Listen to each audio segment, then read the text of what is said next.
everyone, Tara here from Anew Counseling Services. So today I wanted to focus on self-care. I know you guys are probably looking at me like, self-care? When am I going to do that? Self-care is something that is so important and something that all of us, including myself, neglect because we have so many things that we have to do. We have work, if not having 2 jobs, children, and everything that children entail. Taking care of our houses, running all of our errands, sometimes even caring for a family member. I know there's only 24 hours in a day and there's only 7 days a week, and a lot of the times we don't even get to all of our responsibilities. So that just throws self-care out the window.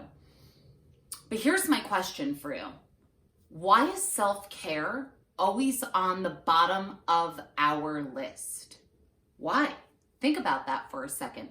Why at times do we put ourselves on the bottom of our to-do list and we prioritize everything else? A lot of the times in my practice, when I say to a client, you need to practice self-care, they kind of look at me like, yeah, when? And I get it. And I empathize fully, especially because I find myself in that predicament sometimes where I'm like, when am I even going to get the time to do this for myself? But I try to. And the reason why I try to prioritize it is because of one of the biggest lessons I have learned being a therapist and also caring for elderly family members. If I get too burnt out, if I don't take care of myself at all, the quality of my work, the amount of effort I put in is not fully there because I'm burnt out. I'm exhausted. So I kind of look at it like taking care of me helps me to better take care of my clients. So for example, full-time, I am a high school counselor. So I work from about 8 a.m. to 3 p.m., give or take. And then after that in the evenings, I go to my practice. So it's a long day, especially if I'm seeing clients up until 8 p.m.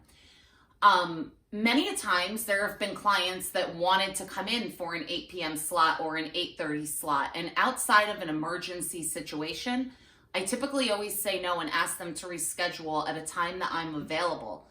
And it's not because I do not want to help them or because I don't want to work. The reason being is because it's an extremely long day. If I take on an 8:30 client, that means I'm working till 9:15. I'm not getting home until about 9:40. And then I still have things to do in my house. I still have to do dinner, showering, preparing lunch for work the next day, taking out the garbage to the curb. I mean, whatever it may be, doing the dishes in the sink, making sure all of the animals are fed. And now it's 11:30 at night. And now I have to wake up at 6 a.m. the next day. So I'm not even getting my full 8 hours of sleep. So again, a lot of people, including myself, when I first started my practice, I was like, oh my God, how can I say no? Someone wants to see me. I have to see them. And I was starving by the time 8:30 came. So my clients are talking. My stomach is grumbling. I'm getting home late. I'm going to bed late. I'm waking up exhausted. And now I have another 12-hour day.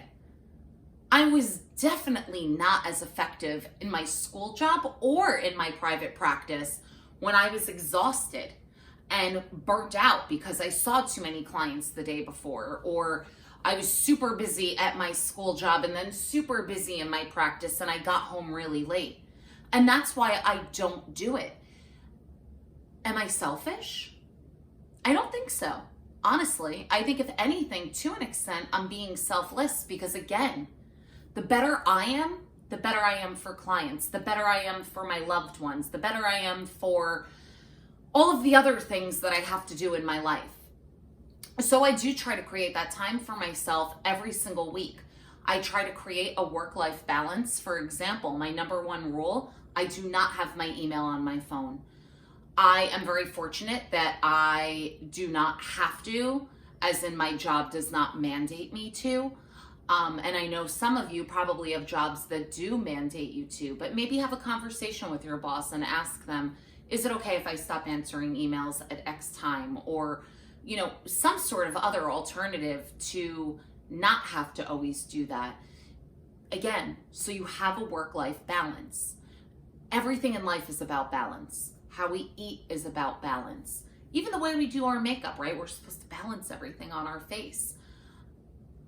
Work-life, balance. Self-care and responsibilities, balance.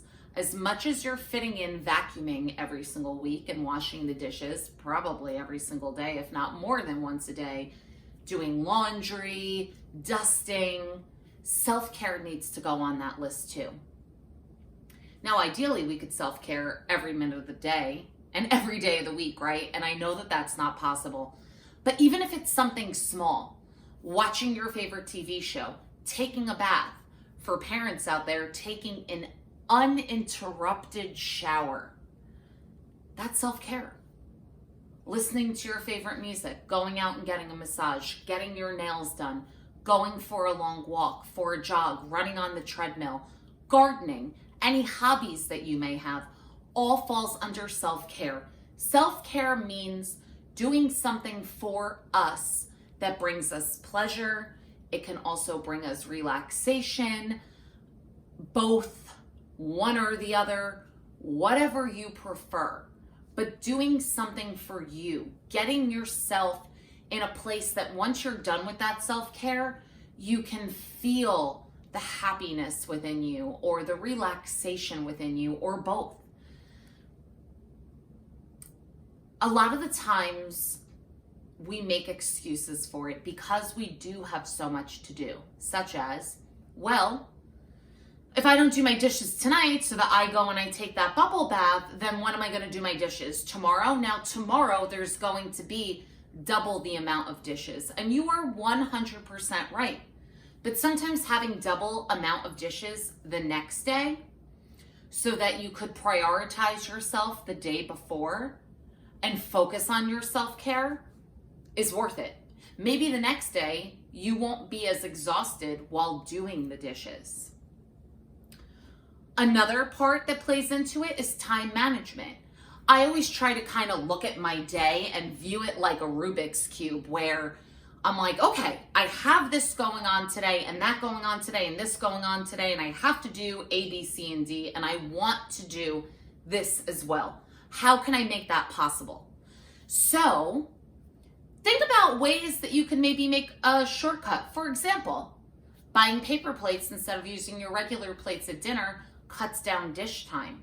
Using plastic cups opposed to glasses or, mugs, right? Less dishes. Meal prepping. So a lot of the times I cook at least half of the week's worth of food on a Sunday, and I kind of try to cook a variety so that it's ready to go, and that's it. So that's something else you could do. I'm sure there's so many more suggestions if you sit down and really look at your life. Again, I could give you a bunch, but everyone's life is so unique and different. What you're doing, I may not know anything about or have any suggestions, but you can find some suggestions. So I want you guys to challenge yourselves. Think about something you want to do for you. One thing. And set a goal to do it within the next week. Even the next 2 weeks, but I prefer the next week, but if it has to be 2 weeks, fine. And then assess how you feel. Assess how you feel prior to doing this self-care and then after. See if it was worth it. And if you figure out that it was worth it, try to do it more and more. And like I said, it doesn't have to be something long, but maybe, hopefully, each day you could do something for self-care, even if it's quick.